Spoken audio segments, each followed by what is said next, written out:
বিশ্বনবী রাহমাতুল লিল আলামিনের দরবারে একজন কালো সাহাবী আসলেন, তার নাম সাদে সালামী রাদিয়াল্লাহু আনহু। অত্যন্ত কালো, আবার গরীব। এসে বলেন, ইয়া রাসূলুল্লাহ, ইয়া হাবিবাল্লাহ, আল্লাহর নবী গো, আমি গরীব, আমি কালো, এই কারণে আল্লাহ কি আমাকে জান্নাত দিবেন না? আল্লাহ রাসূল বলেন, সাদে সালামী, আমাকে দেখে তুমি ঈমান এনেছো, তোমার ভিতরে ঈমান আছে, আল্লাহর তৈরি জান্নাত তোমাকে কেউ আটকাতে পারবে না, আল্লাহর তৈরি জান্নাত তোমার নসিব হয়ে যাবে। এই কালো সাহাবী কয়, তাই যদি হয় তো বোঝা যায় আমার দাম আছে। তো মুসলমানরা তার মেয়ে, তার হুড়ি আমার কাছে বিয়া দেয় না। ঠিক যেরকম, ঠিক গরিব আর খালা হয়ে বিদায় করে দিলেন। রাসূল কয়, দেয় না? না। তো নবী বলেন, তাকে আমি আজকে মজলিসও দেখতেছি না। এই সাহাবীর নাম হলো আমর ইবনে ওয়াহাব সাকাফি রাদিয়াল্লাহু আনহু। তাকে আমি দেখতেছি না। যদি দেখতাম থাকতো তাহলে আমি ডাইরেক্ট প্রস্তাব দিতাম, যেহেতু আজকের অনুষ্ঠানে মজলিসে মাহফিলে নাই, তুমি যাও আমার পক্ষ থেকে গিয়া বিয়ার প্রস্তাব দাও।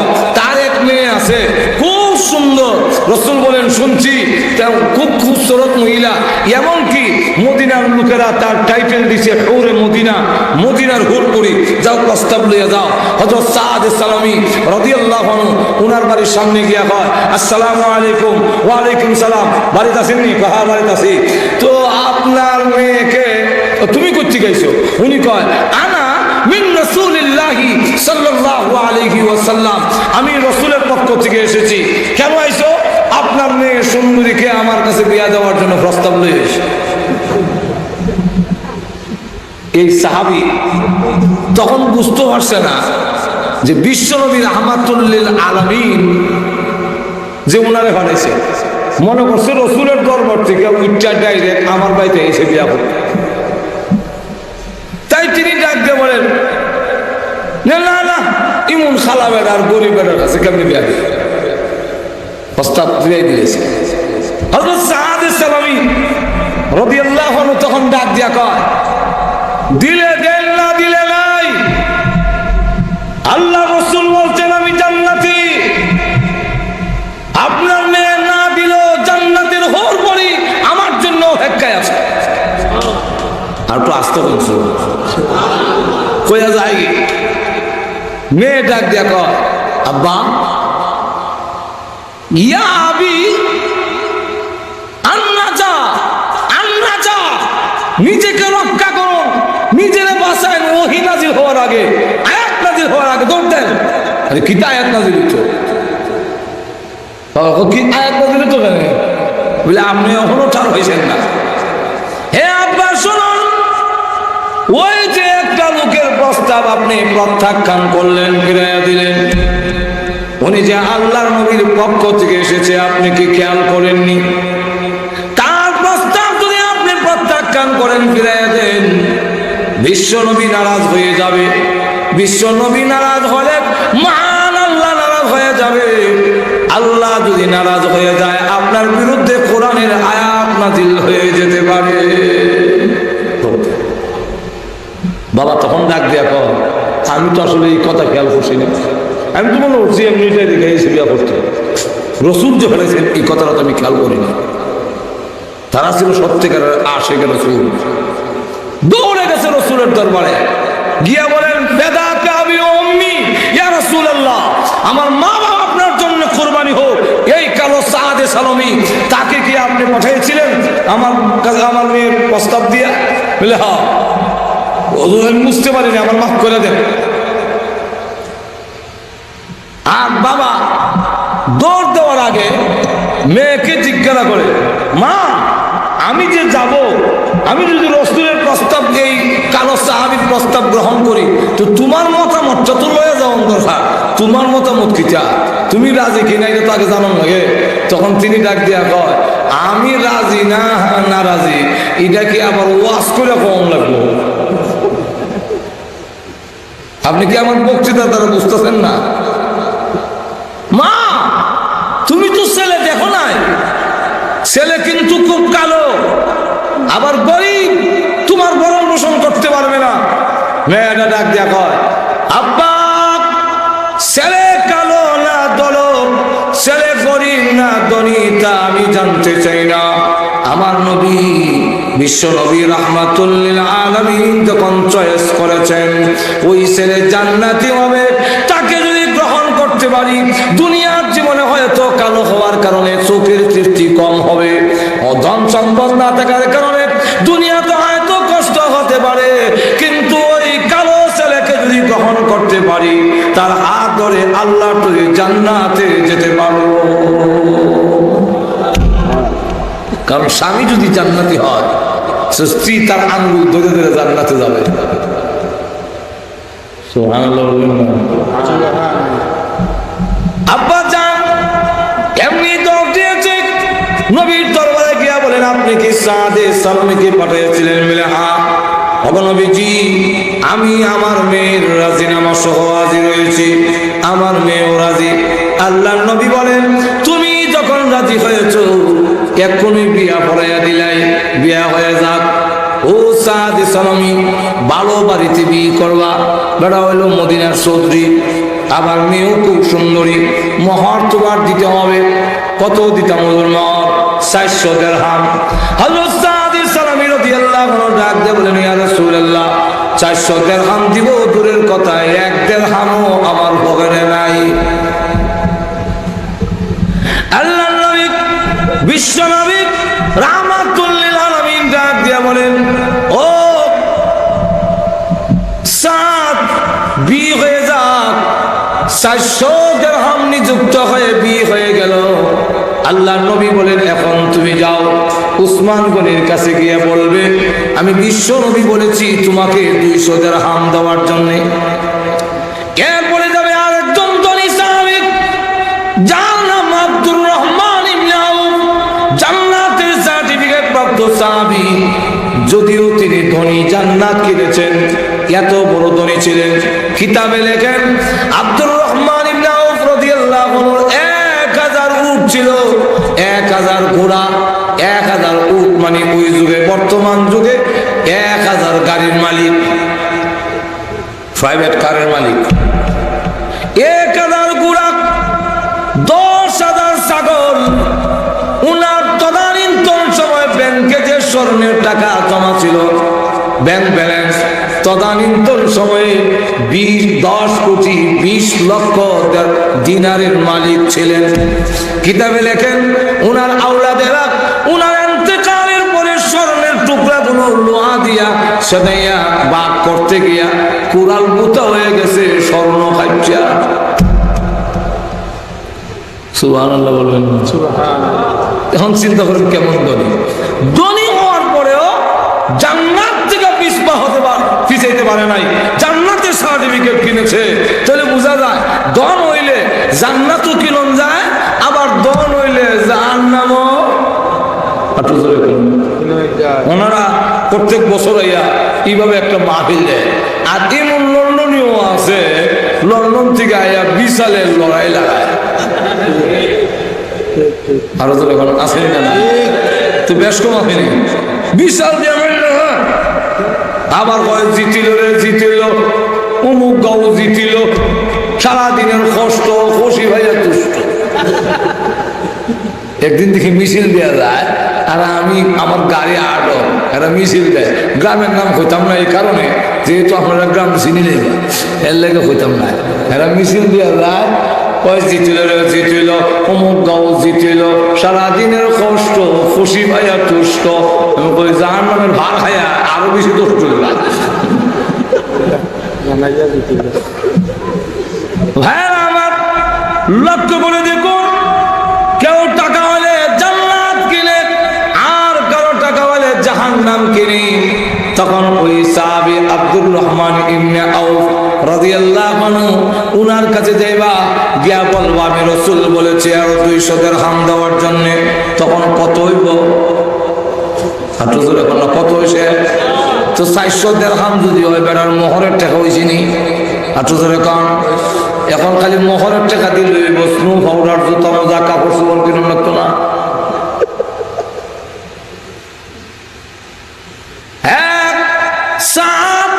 এবার একজন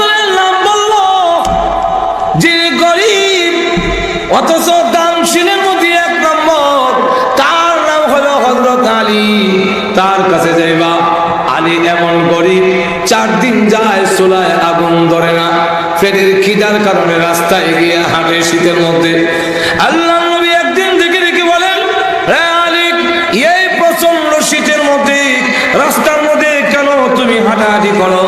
হযরত আলী রাদিয়াল্লাহু আনহু বলেন, ওগো আল্লাহর নবী, পেটের খিদায় আর ঘরে থাকতে পারছি না, এই জন্য বের হয়ে গেছি, ঘুমাও ধরে না।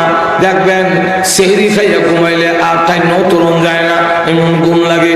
আর জোহরের নামাজের পরে দেখবেন মসজিদে মুসল্লি দেখা যায় কইরায় একজনেরও ঘুমও ধরে না। রমজান মাস সেরকম ঠিক কিনা? পেটে বুক চাললে ঘুমও ধরে না, খালি কইরায় অপরাধী ঘুমে ধরে না, রাস্তায় বের হয়েছে। আল্লাহ নবী ডাক দেবেন, ও আলী, তুমি পেটের খিদায় রাস্তায় আসবে, একটা খেজুর দেওয়ার মতো তৌফিক আমার নাই, আমার ঘরেও কোনো খেজুর নাই।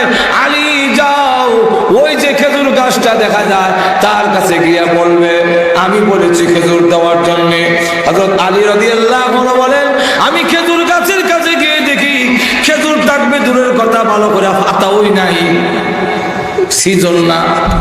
ডাক দিয়ে বললো, ও খেজুর গাছ, আল্লাহ নবী যার খাতিরে तमाम পৃথিবী আল্লাহ সৃষ্টি করেছেন, সেই বিশ্ব নবী রাহমাতুল লিল আলামিন বলেছেন কিছু খেজুর দেওয়ার জন্য। তখন ডাক দিয়ে বলেন, এমনি হযরত আলী বলেন, আমি খেজুর গাছকে বলতে দেরি হয়েছে, আল্লাহর কসম করে বলি, প্রত্যেকটা ঢাল থেকে তাজা তাজা খেজুর পড়তে একটা সেকেন্ড দেরি হইল না। তখন আমি খেজুর উঠাইয়া একটা কুসতই আর একটা মুহ দেই। তাকে হযরত আলী জিজ্ঞাসা করেন, তোমার তো তা উঠে গেছে, কি জ্বর উঠছে, তুই কিছু চাইনি, রুটি উঠে আনতাম নি বা কিছু আনতাম কিনা কো? হযরত ফাতেমা রাদিয়াল্লাহু আনহা বলেন, আমার একটা ডালিম খাইতাম মন চাইছে। তো হযরত আলী দৌড় দিছে বাজারে, গিয়া একটা ডালিম পেছে লই আইতাছে। ফেরেশতারা বইয়া বইয়া মাথে। নবীর সাহাবীদের বৈশিষ্ট্য হইল তারা দানশীলতার মধ্যে 1 নম্বর। আরেকজন ফেরেশতা উঠে কয়, তাক লই দেয়, না থাকলে কেনা খালে দেয়। তখন আরেক ফেরেশতা কয়, না, নবীর সাহাবীদের অবস্থা হইল তা হোক আর না তা হোক, নিজে না খাইয়া আরেকজনকে দিলায়। এমনি আল্লাহ ডাক দিয়া কয়, ঝগড়া করে লাভ নাই, ওই আলী যাইতাছে পরীক্ষা করিলাম। এমনি ফেরেশতা মুসাফিরের সুরত দইয়া সাদ উইরা রাস্তার দাঁড়াইয়া উবাইয়া কাঁপতাছে। তো হযরত আলী জিগায়, কি ভাই, বাড়ি কই তোমার? বলে, আমি একজন মুসাফির পথিক। তোমার কি? বলে, আমার তাপ উঠে গেছি কয়েকদিন ধরে, বড় তাপ। তো আচ্ছা, তোমার কি হেল্প করতাম, তোমার কি সাহায্য করতাম বাড়ি? তো সাহায্য আর কিতা, আমার মন বাঁচাইছিল একটু ডালিম যদি খাইতা। আমরা কইলাম, হইলো তোমার সৌখ দোষ, আমার ডালিম দিকে দিয়েছ না, নজরে করতে। হযরত আলী রাদিয়াল্লাহু আনহু বলেন, ভাই একটা ডালিম ওই আমার বউ বিছনা শুয়ে রইছে, তার তা উঠছে, হ্যাঁ আমি একটা ডালিম লইছি, আর কোনটা তোমার জানে চাইনি কম, এটা বাদ দিয়া কর না, আমার ডালিম ওই চায়। উনি বলেন, না, এটা তো দেওয়া যায় না। তখন ফেরেশতা বুঝিলেছে সাহাবায়ে কেরামের কাছ থেকে আদায় করতে হইলে আল্লাহর নাম না ভুলে দিত না। তখন এমনি ডাক দিয়া কয় যে, আল্লাহর ওয়াস্তে একজন মুসাফির বিমারি অসুস্থ যদি সাহায্য করেন আল্লাহর ওয়াস্তে। হযরত আলী বলেন, তুমি আমার আল্লাহর নাম কইলিছ, তো তো আর দিনই করা যায় না, তোমারও তো বঞ্চিত করতাম পারি না, তো অর্ধেক করিলাই, তুমি অর্ধেক খাও আর আমার বউর লেগে অর্ধেক নিব। ঠিক আছে, অর্ধেক দেন। অর্ধেক দিছে বলে এখন কয়, আপনি একটু বসেন, আপনি দেখে খাইলে আমার কিছু শান্তি লাগবে। তো হযরত আলী বলেন, খাও, ঠিক আছে। অর্ধেকটা খাই এখন আমার অর্ধেকটা কলজা ঠান্ডা হয়ে গেছিল, বাকি অর্ধেকটা যদি দিলে পুরাটা কলজা ঠান্ডা হয়ে গেল। হযরত আলী রাদিয়াল্লাহু আনহু বলেন, তুমি বাকি অর্ধেকটাও চাও, ওইটা কেমনে চাও? না, আমার জন্য না, আল্লাহর ওয়াস্তে যদি দেন। আবারও আল্লাহর নাম কইছ, আমার বউর থেকে আল্লাহর নামের ইজ্জত আর তো জোরে কম, বেশি না কম, আরো জোরে কম। হযরত হুসাইন শুরু বাচ্চা প্রশ্ন করে বাবার কোলে উঠা, আপনি আমার উম্মা সুমা দিলা কেন? তখন আলী বলেন, তোমার মায়া করে দিছি। তো আমার মায়া করে দিছেন, আমার ভাই হাসান রে আপনি মায়া করে করেন না? বলে হ্যাঁ তোমার বাইরেও করি। আচ্ছা আমরা দুই বাইরে করেন, আম্মারে মায়া করেন না? বলে হ্যাঁ তোমার আম্মারও মহব্বত করি। আচ্ছা আম্মারে মহব্বত করেন, আপনি কি নানাকে মহব্বত করেন না? বলে হ্যাঁ তোমার নানারও করি। নানারে করেন, আল্লাহরে মহব্বত করেন না? বলে হ্যাঁ আল্লাহরও মহব্বত করি। হুসাইন রাদিয়াল্লাহু আনহু ডাক দিয়ে বলে, আব্বা এই মুহূর্তে যদি আল্লাহর পক্ষ থেকে বিশ্বনবী রাহমাতুল লিল আলামিন আপনাকে জিহাদে যাওয়ার জন্য আহ্বান করে, আপনি কি আমাদের মায়ায় ঘরে থাকবেন না যুদ্ধের ময়দানে চলে যাবেন? হযরত আলী রাদিয়াল্লাহু আনহু বলেন, আলী হুসাইন তুমি বড় শক্ত প্রশ্ন করে ফেললে। শোনো, তোমাকে ভালোবাসি, তোমার ভাইকে ভালোবাসি, তোমার মাকে ভালোবাসি, কিন্তু আল্লাহ রাসূলকে কত ভালোবাসি তা জানো না? এই মুহূর্তে যদি রাসূল আমাকে জিহাদে যাওয়ার জন্য আহ্বান করে, তাহলে তুই হুসাইনকে একটা আসাদ দিয়ে জমিন হলাইয়া যুদ্ধের ময়দানে শুধু যাবো তাই না, আমার এই জীবন আমার জান আল্লাহ রাস্তায় উৎসর্গ করার জন্য আমি প্রস্তুত আছি। হযরত আলী বলে, তুমি যখন আল্লাহর নাম কইছো তো তুমি খেয়ে বাকিটা দিয়া এখন বাড়ির দিকে যায়, এক কদম যায় আবার এক কদম ফিরছে।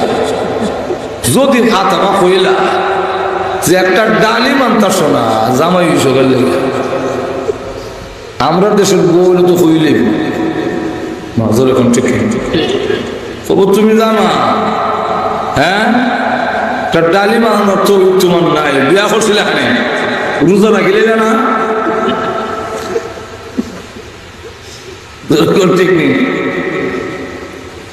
কিন্তু ফাতেমাতে মন পড়বে না, নিজের কাছে ধরা, নিজের বিবেকের কাছে। আমার অসুস্থ বোর জন্য আমি একটা ডালিম দিতে পারলাম না, আমি তো নিজে আমার কাছে ধরা। হযরত আলী এক কদম যায়, আবার মনে হইলে কি জব দেব, এক কদম ফিরছায়, এরকম করে বড় গেছে, কাছে গেছে গিয়া দেখে হযরত ফাতেমা যে বিছনাত শায়িত ছিল এখন উঠা আড়াআড়ি। আল্লাহ, তার যখন কিছু কমছে ডালিমের কথা ইয়াদ না অত তো গরম ঢুকছে। যতই মাঠে ডালিমের মাঠটা যেমন না, এটা বাঁশ কাটাই আসল আর রাত টাকা নাইলে এর হলোই যেটা হলি ফল মনে, যেই মাত্র খালি ঘুমাইছে এমনি দেখে দরজা তাপ, কে অত রাত্রে ও দরজা খুলো, আনা সালমান ফার্সি, আমি সালমান ফার্সি। তো সালমান ফার্সি অত রাত্রে কেন হয়েছে? দরজা খুলো, সুসংবাদ আছে। কি সুসংবাদ? বেহেশত থেকে তোমার লাগে ডালিম হয়েছে। জোরে কর না, রাসূলুল্লাহ আমাকে ডালিম দিয়ে পাঠাইছে। তাই নাকি? এমনি মনে হয়ে গেছে, ওই যে আল্লাহ রাস্তায় এক দিছিলাম, দরজা খুলছে, ডালিমের ব্যাগ দিছে। তখন তিনি গনে 1 2 3 4 5 6 7 8 9 9 দিন 10 দিন না 9 দিছে। হযরত আলী বলে, আমার আল্লাহ কোরআনে বলছেন 1 দিনে 10 দেয়, 9 তো কেনে? হযরত সালমান ফার্সি কয়, তুমি কি তখন আল্লাহর সাথে লড়াই করবো না? ইচ্ছা আল্লাহ 10টা কইছিল দিছে না 9টা, তো রাখিলাম না, অসুবিধা কিছু। হযরত আলী বলেন, রাখতাম মানতাম যদি আমার আল্লাহ বহিল হতো, বহিলে কইলে চেহা দেয় না, লবণ বড় কঠিন, জোরে কোন ঠিক না। আবার আমার আল্লাহ যদি অভাবী হইতো তাহলে মানি নিতাম, আমার আল্লাহ তো অভাবী না, তাহলে আমি মানতাম খেলে 10 করে আর 9 দিব কেমন আমার আল্লাহ? তাহলে তুমি কি নামছো এটা কো? না না, রসুল আমাকে দিয়া পাঠাইছেন, আমি শুধু বাহক। আল্লাহ রসুল বলছেন জান্নাত থেকে তোমার জন্য ডালিম হয়েছে, তাহলে আমি না মানবো সামনে? তখন শেষে হযরত আলী কোনো অবস্থায় মানে না। হযরত সালমান ফার্সি কো, বাপরে বাপ, তোমার ইমান যত বড় সত্য আমি জানতাম না। আল্লাহ 10টা ওই দিছি, একটা আমার বড় ধরেছিলাম। তোমার ইমানটা পরীক্ষা করবার লেগে যে তোমার ইমান কত বড় সত্য। এখন দেখলাম যে ইমান সত্য, নবীর সাহাবীদের ইমান এমন মজবুত ইমান, তারা 10 কইছে 10ই বিশ্বাস করে। অতএব আল্লাহ এই 10 দিয়েছেন, একটা আমার পকেটে রাখছিলাম তোমার ইমানটা পরীক্ষা করার জন্য, দেখলাম তোমার বুঝাইতাম পারি না, এই নিয়েও 10 পুরাইয়া দিলাম। সেই হযরত আলী রাদিয়াল্লাহু আনহু কাছে বাড়াইছে, যাও 200 দিরহাম গেল। হযরত সাদ সালামি রাদিয়াল্লাহু আনহু দৌড়ে গিয়া উসমান গনির কাছে কন 200 দিরহাম দেন। রাসূল বলছেন এমনি উনি 200 দিয়া কয় এই নাও আরো কয়েকটা বাড়াইয়া দিলাম। হাদিস শরীফের মধ্যে এসে বাড়াইয়া দিছেন, কিন্তু বাড়াইয়া কত দিছেন তার উল্লেখ নাই। আরো বাড়াইয়া দিলেন। এরপরে গেলেন আব্দুর রহমান আউফের কাছে, তিনি দিলেন আরো 200 দিয়ে আরো বাড়াইয়া দিয়া কয় এই নাও বাড়াইয়া দিলাম। রসুল যা কইছে তা যদি সমান সমান দেয় রসুলের কথাটার ইজ্জত থাকে না, এই নাও আরো বাড়াইয়া দিলাম। হযরত আলীর কাছে গেছে, তিনিও বড় কষ্ট করিয়া 200 থেকে আরো বাড়াইয়া দিলেন। বাড়াইয়া যে কত এটার উল্লেখ নাই, কিন্তু 600 হইছে এর মধ্যে কোনো সন্দেহ নাই। হযরত আলী হযরত সাদ সালামি বলেন 600 দিরহামের মধ্যে 400 দিরহাম রসুল বললেন মোহর দিয়া দাও। দিলাম মোহর। আর 200 দিয়া কইল এই 200 দিরহাম দিয়া তোমার সুযোগ মতে তোমার সুবিধা মতে মার্কেটে গিয়া জুতা মোজা কাপড় স্নো পাউডার যা লাগে কিনা তোমার বউ উঠে আইন। হযরত সাদ সালামি চিন্তা করেন সাহাবায়ে কেরাম ভালোবাসা আশিক রসুল কারে কয় ইয়াম নেতারা এত মর্যাদা এত সম্মান পাইনি। আমরা তো রসুলের আশিকে রসুলের কাছে দিও নাই। জোরে কোন ঠিক না ঠিক না? এখন দেখা গেল হযরত সাদ সালামি 200 দিরহাম লইয়া একদিন বাজারে ঢুকছে, ঢুকে গিয়া জুতা মোজা কিনবো। ভিতরে যে কি আনন্দ এটা বুঝাইবার কোনো ভাষা আমার নাই। যে বেটা লন্ডন বিয়া করে লইছে আর সিলেট শুক্রিয়া মার্কেটে ঢুকছে জিন্দাবাজার কাপড় চোপড় কিন্তু লন্ডন বিয়া ওনার কদিন পরে লন্ডন যে মুভি এইবারের ভিতরে কি আনন্দ এরা এইবার বুঝবো, আমি বুঝাইতে পারতাম না। সাদ সালামি রাদিয়াল্লাহু আনহু বলেন মার্কেটের ভিতরে ঢুকলাম কাপড় চোপড় কিনবো, এমনি শুনি একজন ঘোষণা দেয়া যায় আসেননি বাজারে আল্লাহ রসুলের আশিক, আল্লাহ রসুলের আশিক বাজারের ভিতরে আসেননি। আল্লাহ রসুলের আশিক থাকলে তাড়াতাড়ি বাইর হও, কাফিরদের সাথে বিশ্ব নবীর লড়াই শুরু হয়ে গেছে। হযরত সাদ সালামি রাদিয়াল্লাহু আনহু কয় আমরাই কইলাম হইলে এমন যুদ্ধ আরো কতই হইব, আইব আর যাইব। আমি বিয়া করার হয়ে আগে বউ তুললে বাইতে সাদ সালামি রাদিয়াল্লাহু আনহু জিজ্ঞাসাও করলেন না কে তুমি, ঘোষণা দিচ্ছ, জিজ্ঞাসাও করলেন না। না করে 200 দিরহাম থেকে কিছুটা দিরহাম দিয়ে একটা ঘোড়া কিনলেন, একটা তরবারি কিনলেন, কিনে ঘোড়ার উপরে উঠে কাপড় দিয়ে মাথা থেকে পা পর্যন্ত সমস্ত শরীর ঢাকা তিনি যখন রওনা দিলেন এই অবস্থায় জিহাদের ময়দানের দিকে ডাইরেক্ট গিয়ে যুদ্ধের মধ্যে নেমে গেলেন। নেমে কাফেররা দৌড়ায়, সাহাবায়ে কেরাম এবং বিশ্বনবী রাহমাতুল লিল আলামিন আশ্চর্য হয়ে গেলেন এই লোকটাকে যে দেখা যায় না কাপড় দিয়ে ঘুরে রাখছে। ফেরেশতা হইলে তো কাপড় দিয়ে ঘুরার কথা না, মুসলমান যদি হয় তাও তো কাপড় দিয়ে ঘুরার কথা না, কিন্তু আবার আমাদের পক্ষে লড়াই করে কাফেরদেরকে দৌড় দেওয়ায় বুঝতে পারলাম না ব্যাপারটা এরা কে।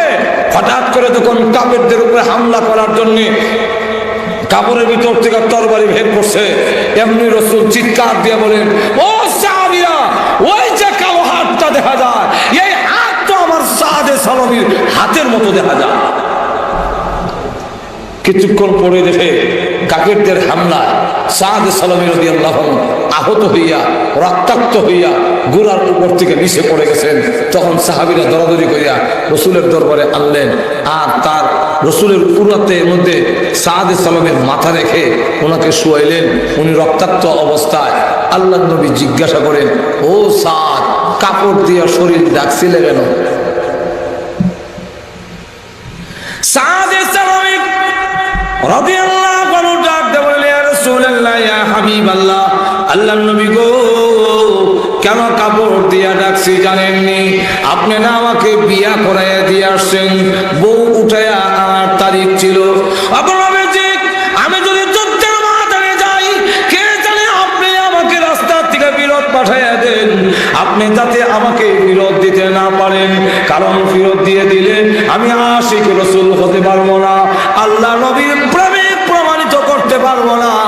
তাই মাথা থেকে পা পর্যন্ত কাপড় দিয়ে ঢেকে ফেলেছি যুদ্ধের ময়দানে আপনি যাতে ফিরত দিতে না পারেন। আমার না চেনেন। আল্লাহ নবী বিশ্ব নবী রাহমাতুল লিল আলামিন চোখের পানি ছেড়ে দিয়া কাঁদলেন। সাহাবীরা জিজ্ঞাসা করেন, ইয়া রাসূলুল্লাহ, ইয়া হাবিবাল্লাহ, আপনি কেন কাঁদেন? আল্লাহর নবী ডাক দিয়ে বলেন, আমার সাদের মহব্বত দেখে, আমার সাদের ভালোবাসা দেখে, আমার সাদ আমার জন্য কি ভালোবাসা, আল্লাহর জন্য কি ভালোবাসা, তার ভালোবাসা দেখে আমি চোখের পানি সামলায় রাখতে পারিনি। নবীজির চোখ মোবারক থেকে পানি সাদের চেহারায় যখন পড়েছে, রক্ত মাখা অবস্থায় চোখ খুলে বিশ্ব নবীর দিকে তাকায়া বলেন, ওগো নবীজি, কেন কাঁদলেন? আপনি চোখের পানি কেন ছেড়ে দিয়েছেন? আমি সাদকে আল্লাহর তৈরি জান্নাত পাবো না। এমনি আল্লাহ নবী ডাক দিয়ে বলেন, সাদ শুনে রাখো, আমি নবী ঘোষণা দিলাম, তুমি যদি এই মুহূর্তে বিদায় হয়ে যাও, আল্লাহর তৈরি জান্নাত তোমার জন্য ওয়াজিব হয়ে যাবে। হযরত সাদ সালামী রাদিয়াল্লাহু আনহু, এই ছিল সাহাবায়ে কেরামের ভালোবাসা। একজন সাহাবী যার নাম হলেন উকবা, তার ছেলে হইল বশীর। বশীর ইবনে উকবা রাদিয়াল্লাহু আনহু 7 বছরের ছেলে, তার কেউ নাই। এই অবস্থায় 7 বছর ছেলে রেখে নবীজির সাথে যুদ্ধের ময়দানে চলে গেলেন। বিশ্ব নবী যখন ঘুরে বাড়িতে আসলেন, বশীর ইবনে উকবা রাদিয়াল্লাহু আনহু দৌড়ে গিয়ে আল্লাহর নবীর সামনে দাঁড়ায় বলেন, ইয়া রাসূলুল্লাহ, ইয়া হাবিবাল্লাহ, আমার আব্বা আপনার সাথে যুদ্ধের ময়দানে গিয়েছিলেন, আপনি আসলেন, কিন্তু আমার আব্বা দিয়ে এখনো এলো না। কোন সময় আসবে গো? সূর্য লাল হয়ে গেছে, আমার মা নাই, ভাই বোন কেউ নাই। রাত্রি হইলে আমি আমার আব্বার গলা ধরে ঘুমাই, আমার আব্বা দিয়ে এখনো আসলো না, আমি কার সাথে ঘুমাবো? আল্লাহর নবী চোখের পানি ছেড়ে দিয়া আকাশের দিকে চোখ খুলে কাঁদলে, খোদা গো, 7 বছরের বাচ্চাকে কি জবাব দিব? কেমনে বলবো তার বাবা জান্নাতে চলে গেছে? 7 বছরের বাচ্চা কি বলবে? নবী জবাব দেয় না, চেহারা ঘুরায় রেখে দিয়েছেন। ওই দিকে আবার গিয়া বলেন, ইয়া রাসূলুল্লাহ, সন্ধ্যা হয়ে যাচ্ছে গো, আমার আব্বা এখনো আইলো না, কোন সময় আসবে? আজকে রাত্রি আমি কার সাথে ঘুমাবো? আমার যে মা নাই, ভাই বোন কেউ নাই। আল্লাহ নবী আবার চেহারা ঘুরাইলেন। চতুর্দিকে যখন নবী যে চেহারা ঘুরাইতেছেন, কোনো জবাব দেয় না। বশীর ইবনে উকবা আল্লাহর নবীর 2 হাত কদম ধরে রেখে বলেন, ইয়া রাসূলুল্লাহ, ইয়া হাবিবাল্লাহ, ওগো আল্লাহর নবী, কথা বলেন না কেন? আমার আব্বা এখনো আসে নাই, কোন সময় আসবে গো? আল্লাহর নবী তখন আর সহ্য করতে পারলেন না, এমনি ডাক দিয়ে বলেন, রে বশীর ইবনে উকবা, কান্দিস না, তোর বাবা আল্লাহর তৈরি জান্নাতের ভিতরে চলে গিয়েছে। এমনি বশীর ইবনে উকবা রাদিয়াল্লাহু আনহু নবীর কদম ধরে কাঁদলে, ওগো নবীজি, আমার আব্বা যে শাহাদাত বরণ করলেন, আপনার ডাকে চলে গেলেন, আপনার সাথে আপনার জন্য, আল্লাহর দ্বীনের জন্য, আল্লাহর জন্য জীবন দিয়ে দিলেন। উনি কি চিন্তা করার দরকার ছিল না?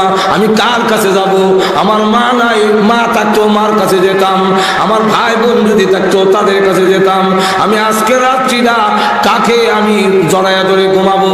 কে আমাকে সাহায্য করবে? আমার আব্বা তো একবারও আমার কথা ভাবলেন না, আমি এখন কোথায় যাব, কার কাছে যাব? আল্লাহ নবী এমনি টান দিয়া বুকের সঙ্গে ধরে বলেন, বশীর ইবনে উকবা, কান্দিস না, চোখের পানি মুছে ফেল, তোর আব্বাকে জান্নাত থেকে এনে দিতে পারবো না, কিন্তু আমি নবী ঘোষণা দিলাম, আজ থেকে বাকি জিন্দেগীর জন্য আমি মুহাম্মদ তোর আব্বা হয়ে গেলাম। চিন্তা করে, বাচ্চা হয়ে আছে না আছে চিন্তা নাই, তাদেরকে বলা হয় আশিকে রাসূল। সাহাবায়ে কেরাম সত্যিকারের তারা ছিলেন, এই কারণে মর্যাদা আর সম্মানের উচ্চ মর্যাদায় গিয়ে পৌঁছেছেন সাহাবায়ে কেরাম। এই জন্য রাসূল বলছেন যে তাদেরকে মন্দ বললে আমাকে মন্দ বলা হবে, তাদেরকে যদি মহব্বত করো আমি রাসূলকে মহব্বত করা হবে। জোরে কোন ঠিক না? ঠিক না? আরো জোরে কোন ঠিক না? ভাইরা আমার, আবার লক্ষ্য করে দেখুন, আল্লাহর নবী বিশ্ব নবী রাহমাতুল লিল আলামিন যখন ডাক দিয়ে বলেন, জান্নাত তোমার জন্য ওয়াজিব হয়ে যাবে, এমনি যেই মাত্র এই কথা বলেছেন, এমনি সাদ সালামী রাদিয়াল্লাহু আনহু কিছুক্ষণের ভিতরে তিনি বিদায় হয়ে গেলেন। আল্লাহর নবী চেহারা ঘুরাই নিলেন আর বললেন ওয়াসালাল হাউজা, ওয়াসালাল হাউজা। নবীজি চোখের পানি ছেড়ে দিয়ে এখন মুস্কি হাসে আর কান্দে না, চেহারা ঘুরাইয়া তিনি মুস্কি হাসেন আর বলেন ওয়াসালাল হাউজ। সাহাবায়ে কেরাম জিজ্ঞাসা করে ইয়া রাসূলুল্লাহ, ইয়া হাবিবাল্লাহ, ওগো আল্লাহর নবী, আপনি বলুন তো দেখি এখন কেন আপনি আবার হাসলেন, কেন চেহারা ঘুরাই নিলেন? আল্লাহ রসুল বলেন, আল্লাহ রসুলকে প্রশ্ন করেন ওয়াসালাল হাউজার অর্থ কি? আল্লাহর নবী ডাক দিয়া বলেন, আমার সাদির রূহ বের হইয়া এই মুহূর্তে হাউজে কাউসারের পার পৌঁছে গিয়েছে।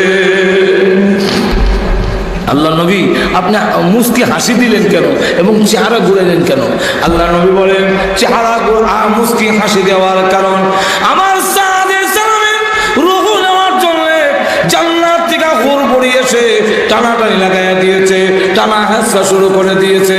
টানাটানি কে আগে জান্নাতে নিয়ে যাবে, কে আগে তাকে জান্নাতে নিবে, তাদের কারাকারি আর টানাটানি দেখে আমি রসুল মুস্কি হাসির হামলায় রাখতে পারি নাই। আর কারাকারি টানাটানি করতে গিয়া হুরপুরীদের কাপড় জাকাত রয়েছে না, হুরপুরীদের কাপড় আদু পর্যন্ত উঠে গেছে। এই দৃশ্য দেখে আমি রসুল শরমে আমার চেহারা ঘুরাইয়া নিয়েছি। আমার এই জন্য সাহাবাই কালাম হইল আমাদের জন্য, রসুল আর সাহাবাই কালাম আমাদের জন্য মাফকারী। আল্লাহ রসুল বলছেন, আলাইকুম বিসুন্নতি ও সুন্নাতিল খুলাফায়ে রাশিদিন আল মাহদিয়িন, আমার সুন্নাত এবং খুলাফায়ে রাশিদিনের সুন্নতকে তোমরা আঁকড়ায় ধরো, কেউ তোমাদেরকে পথ হারা করতে পারবে না, পথভ্রষ্ট করতে পারবে না। আল্লাহ রসুল বলেন, আসহাবি কান নুজুম, আমার সাহাবাই কালাম হইল আকাশের তারকার ন্যায়, বিআইয়িহিম ইক্তাদাইতুম ইক্তাদাইতুম, আমার সাহাবায়ে কেরাম যে কোনো একজনকে তোমরা যদি অনুসরণ করো, তাদেরকে যদি তোমরা আঁকড়ায় ধরো, তো তোমরাও হেদায়েত প্রাপ্ত হয়ে যাবে। জোরে কোন ঠিক না? ঠিক না? সাহাবায়ে কেরামের মর্যাদা আর সম্মান এই পর্যায়ে পৌঁছেছে, তাদের ত্যাগ তিতিক্ষা, তাদের যে কোরবানি দ্বীনের জন্য, এই কোরবানি আর কেউ দিতে পারবে না। সুদূর মক্কা থেকে মদিনা হইয়া আমাদের এই তিলক পর্যন্ত ইসলাম আসতে গিয়ে সাহাবায়ে কেরামের রক্তের উপরে ভর দিয়ে এসেছেন। এই জন্য আসুন আল্লাহ রাব্বুল আলামিন আমাদের তৌফিক দান করুন, আমরা যেন জীবনের সর্বক্ষেত্রে আল্লাহ রসুল এবং সাহাবায়ে কেরামকে অনুসরণ করতে পারি। ওয়া আখিরু দাওয়ানা আলহামদুলিল্লাহি রাব্বিল আলামিন।